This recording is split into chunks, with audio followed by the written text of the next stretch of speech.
Morning दोस्तों। Article 243 Z S part 9 be the corporative societies हम पढ़ रहे हैं। ठीक है, तो उसकी सीरीज़ में ये कंटिन्यू आर्टिकल चल रहे हैं। तो क्या है article 243 Z S? Application to union territories. भैया इसमें ये बताया गया कि यूनियन टेरिटरी के के अंदर कैसे अप्लाई होता है कॉरपोरेटिव सोसाइटीज़। ठीक है, उसके बारे में है। हमने अभी तक स्टेट का पढ़ा है ना, यूनियन यूटी भी तो होती है ना, वहाँ पे भी तो कॉरपोरेटिव सोसाइटीज़ होती हैं, जैसे दिल्ली होगी, पुडुचेरी होगी, वहाँ पे भी जहाँ पे असेंबली है, लेजिस्लेटिव असेंबली है, वहाँ पे भी तो ये होती है ना। तो उसके बारे में बताया गया, देखो जो हमने सेम पंचायत और म्यूनसिपालिटी में पढ़ा था यूटी के लिए, उनको सेम ही इसमें बताया होगा। देखते हैं।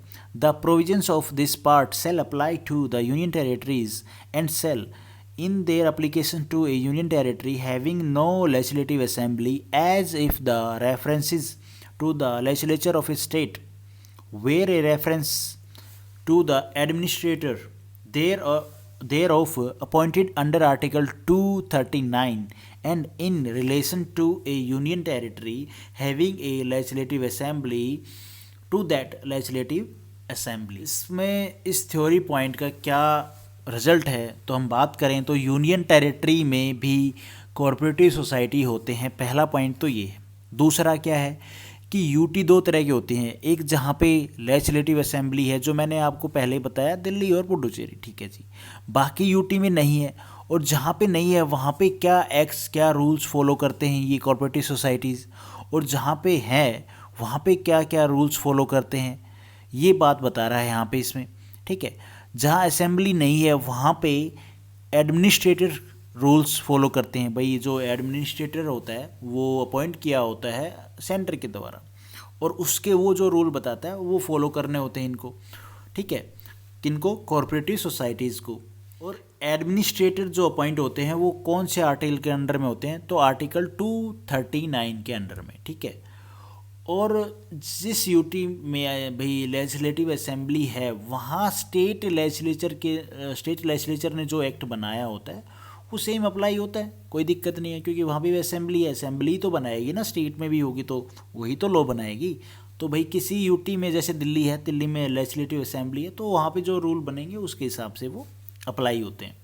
बाद एक कंडीशन है, अरे यार सिंपल सी बात जान लो ना कि भाई जिस यूटी में लेजिस्लेटिव असेंबली है वो तो भाई बना लेंगे लोग। अब जिस यूटी में भाई नहीं है तो वहाँ पे क्या है, सेंटर बताएगी। किसको बताएगी?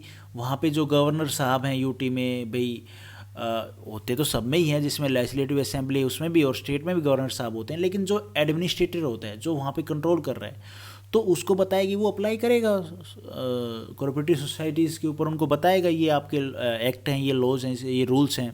ठीक है, इसके हिसाब से चलिए आप।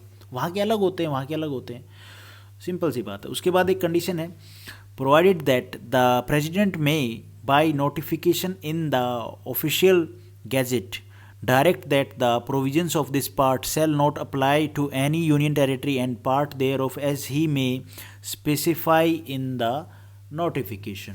सुन लो, इसमें प्रेसिडेंट साहब का काम आ गया। यहाँ पे क्या रोल है कि भाई कौन कौन से यूटी में कॉरपोरेटिव सोसाइटी होंगे, या पूरी जगह पे होंगे, या कुछ जगह पे होंगे, या कुछ जगह पे नहीं होंगे। ठीक है, इस तरह के डिसीजन लेना किसका काम है? जो हमारे प्रेसिडेंट साहब हैं उनका काम है। जो ये सेम चीज़ हमने कहाँ पे पढ़ी थी? म्यूनसिपालिटी और पंचायत में पढ़ी थी। ठीक है, वही चीज़ चल रही है यार। तो यही था हमारा article 243 Z S. Thank you for watching this video. अगर वीडियो आपको ठीक लगी तो लाइक करना, और चैनल पर नए हो तो भाई सब्सक्राइब करना।